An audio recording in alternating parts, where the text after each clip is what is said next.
নমস্কার বন্ধুরা, দেখুন সকাল সকাল চলে এসেছি জমির দিকে ঘুরতে। কীরকম ধানগুলো হচ্ছে দেখুন, ধানগুলো ইঁদুরে কেটে নিচ্ছে। দেখছো শীষগুলো কেটে কেটে সব নিয়ে চলে যাচ্ছে। ভিতরের দিকেরগুলো খুব ভালোভাবে রয়েছে।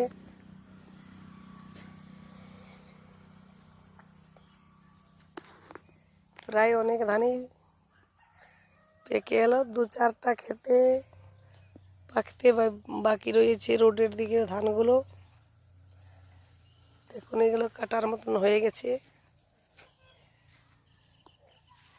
সবাই দেখছে দু একদিন যদি বৃষ্টি না পড়ে তাহলে ধান কাটা শুরু হয়ে যাবে।